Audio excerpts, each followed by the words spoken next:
So, welcome to this session on pronation and supination. So, this can come as a short answer question, short note 5 for 5 marks. So, all of us know that the pronation is a movement when the hand is turned downwards, and the supination is the movement when the hand is facing upwards. Of course, when we are doing this movement of supination, we realize that it's an anti-gravity muscle, anti-gravity action. So supination is more powerful than pronation. Okay. The pronation and supination, these movements, they take place at they take place. So after we define this movement, we tell that where do they take place? Okay, they take place at the superior and inferior radio-ulnar joint. Superior and inferior radio-ulnar joints. Okay. So when we look at the arrangement of the radius and ulna, if you see the suppose we are looking at the radius of and ulna of the right side. So this is the medial and this is the lateral. So ulna, all of us know, is slightly taller or longer than the radius, and the head of the ulna is down, and there is a styloid process on the medial side, and then the radius is here, the head of the radius is here, which articulates with this radial notch of ulna, and then the radius has a radial tuberosity, and the styloid process of radius is down here. Okay, now ulna has a olecranon process above. Okay, this is the olecranon process of ulna.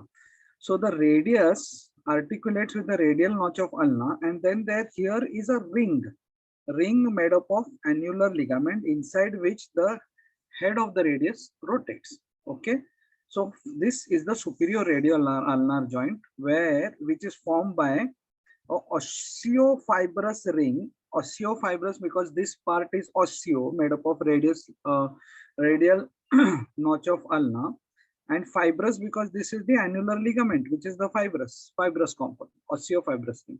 So this is one articular surface, and other articular surface is inside, formed by the circumference of the head of the radius.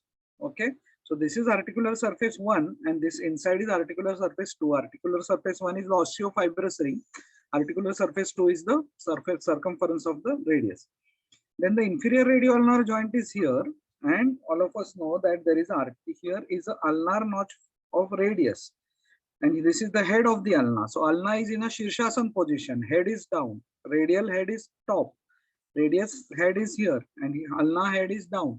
It articulates with the ulnar notch of the radius, and from here till here there is an articular disc of the inferior radio-ulnar joint. Therefore, this articular disc is the one which takes part in the formation of wrist joint. So ulna does not take part in formation of the wrist joint. Okay, because it's the articular disc which is here, which is taking part. So for wrist joint, it will be the lower end of the radius and articular disc of the inferior radio-ulnar joint, not the ulna.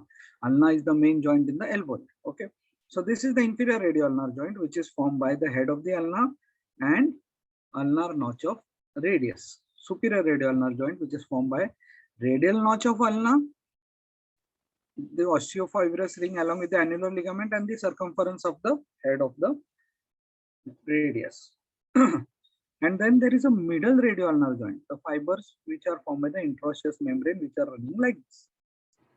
Because radius is the main bone of the wrist joint, the weight lifted by the hand goes to radius, and from radius it goes to ulna. Ulna is the main joint of the elbow, so weight goes like this to radius, from radius to ulna, from here to elbow, and from elbow to humerus. Okay.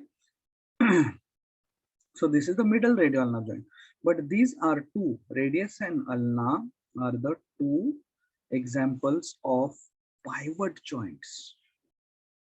Pivot joints in the body, superior radio-ulnar and in pivot joints, means these are the places where rotatory movement takes place. Rotatory movement. The next, another example of pivot joint is The median atlantoaxial joint, the where we do the no movement, where the head we rotate to do the no movement. That is also pivot joint where rotatory movement is taking place, and this is also pivot joint. So how do we remember where are the pivot joint? In a medical college, when there are this lot of mischievous boys, and then there are sincere girls. So when these mischievous boys propose the girls, the movements take place at the pivot joint. Either they may do the no movement at the median atlantoaxial joint and moving their skull, which helps in moving their skull. Say no, or it may take at the radioulnar joint where the girls may do like this to him, that I will slap you. Okay, so that is how you remember. There are two locations at the radioulnar and median atlantoaxial. Superior and inferior radioulnar both are pivot joint. Intermediate is a fibrous type of a joint.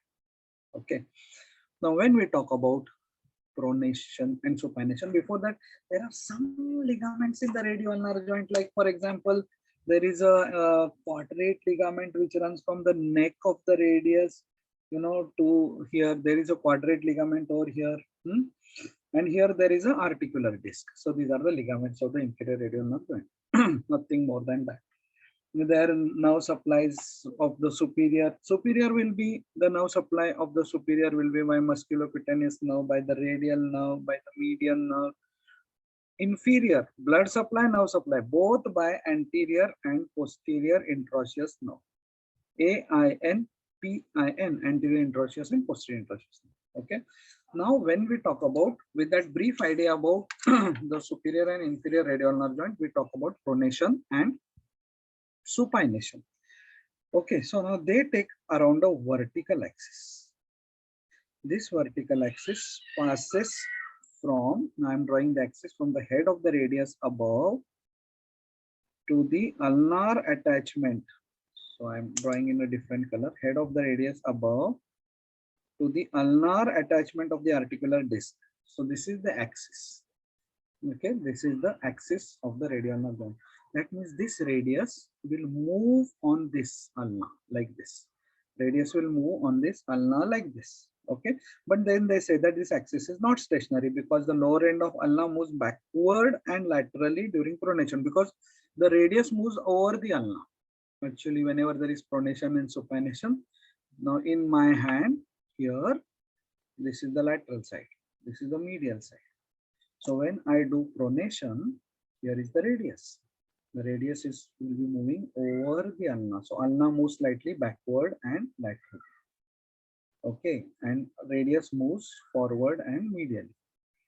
So this radius will come over ulna during pronation, and during supination it comes back to normal. So therefore they said that axis of pronation, supination, slightly the lower end of the axis is not fixed. Okay, but otherwise classically we say it passes through the head of the radius and ulnar attachment of the articular disc below. Okay, now after talking about the axis, we talk about the muscles causing pronation and supination. Okay. We talk about muscles causing, let's talk about muscles causing pronation first. Muscles causing pronation, one is pronator quadratus.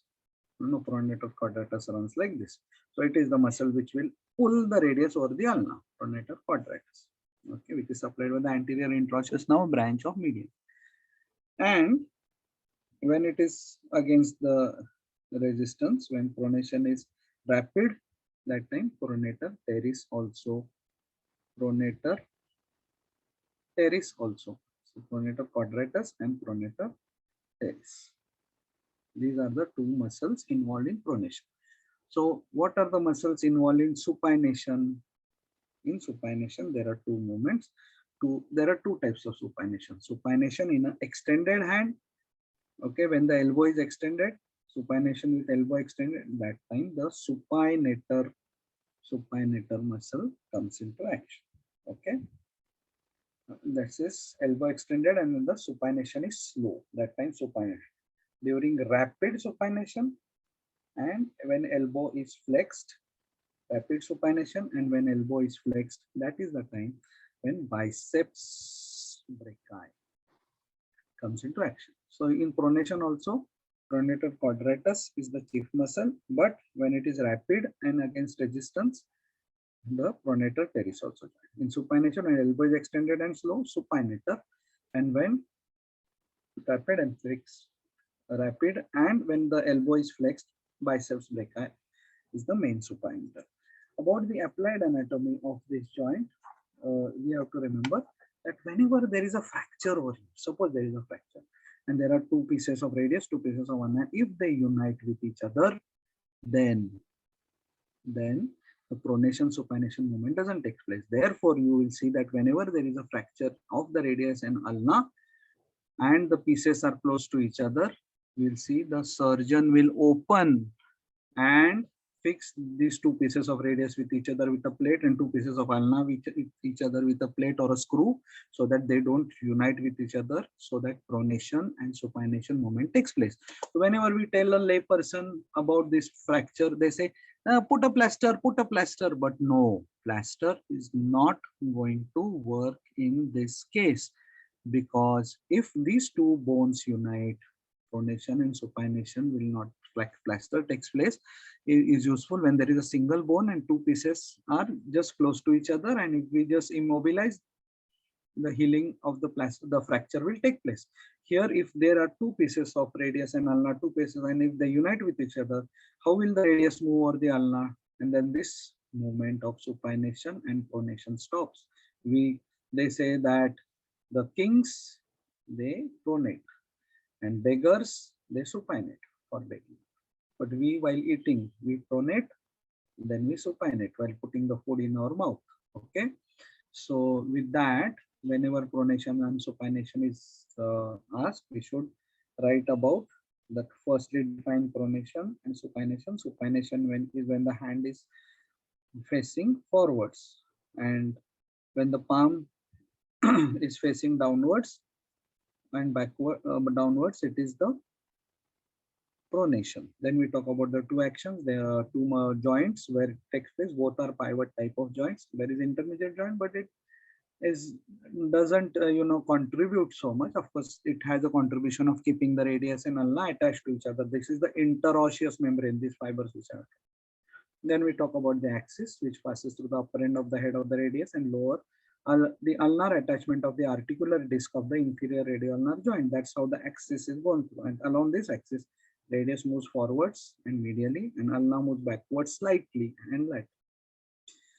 Muscles causing our pronation is brought about by pronator quadratus, mainly whenever there is rapid pronation and against resistance. Pronator teres also comes into action. Supination, when it is slow and in an elbow extended position, it is caused by supinator muscle, and when it is rapid and with a fixed elbow, that time biceps brachii comes into action.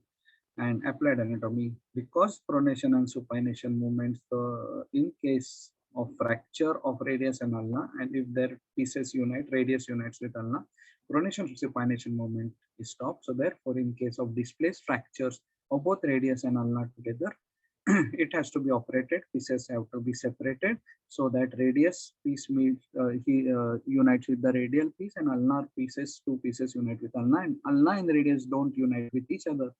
That for that purpose, many times the orthopedic surgeons prefer to open a radioulnar fracture and operate on it.